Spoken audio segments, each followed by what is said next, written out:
Okay, Manuel, good morning. Good morning. First of all, I want to thank you very much for your help and your support with this project. And it's such a pleasure for me to see you again. So, tell me, how are you? I'm great. I'm great. How are you? Just fine, thank you very much. Okay, Manuel.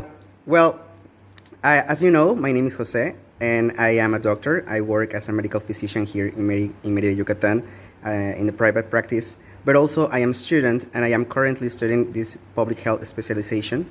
And one of the main approaches of this specialty is to be able to make a comparison between all the public health institution systems. So a few months ago, I was told by you that you have been able to live in many different places around the world, and it will be so really grateful if you could share with us all the experiences that you have had before as a user of these medical public institution systems. So first of all, tell us something about you, your name, where you have been able to live. Right. So my name is Manuel, Manuel Lafuente. I have lived I've lived in Spain. I was born and raised in London, England. And then for 24 years I lived there, and then at the age of 24 I moved to Canada, to Ottawa, Canada, and I spent approximately another 24 years living there in Canada. And then in January of this year I moved to Mérida, Mexico. Okay. So, Manuel, tell us something about your experience as a user of these public institutions health systems in Canada. Well, in Canada, I mean, it's the system is it's okay, but it is flawed, as they all are. We're lucky in Canada that we have access to free healthcare, universal healthcare, which is a great system. Obviously, we do pay into the system, so it's not like it's completely free, but I mean, there's no way we could afford a cancer treatment if it was private, for example. So that really helps. However, waiting times, politics, basically.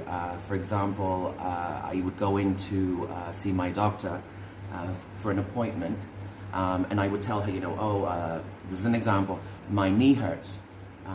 And then I would start saying something else and say, also I have this problem and she would just say, no, that's it. Just, you can only tell us one complaint at a time, one issue at a time.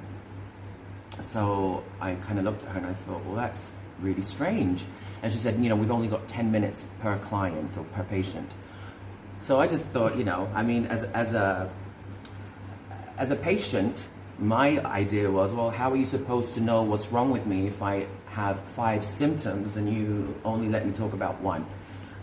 Because we only have time for one. So anyway, things like that, very flawed. Then, I went out to the reception area and I asked them if I could make 4 appointments, all in the same day, one after the other, and I was told that I wasn't allowed to do that either. So I said, well, I don't know how I'm supposed to get healed if no one wants to listen to all the symptoms I'm having, because what was happening there is they were treating the symptom and not looking at the overall illness. So things like that, and if you do have a big procedure coming up, if it's not life-threatening, you may have a long wait of a year maybe.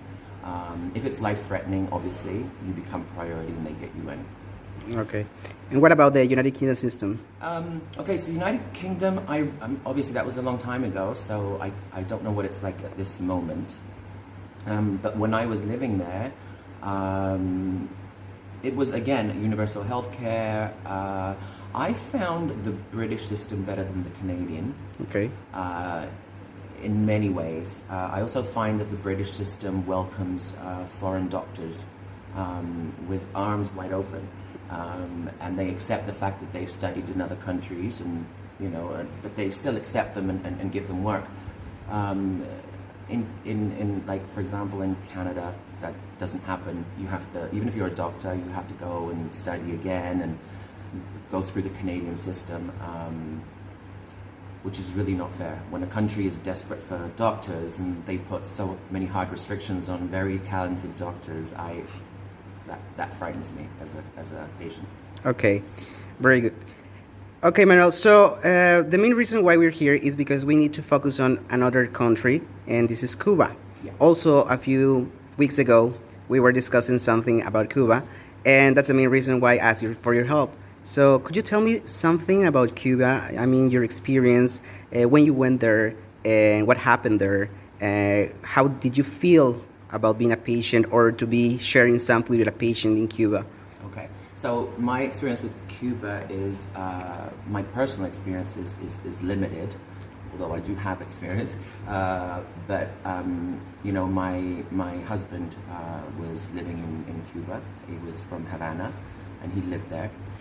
And so, you know, for many years he would tell me all the different stories and things that would happen to him in the healthcare system.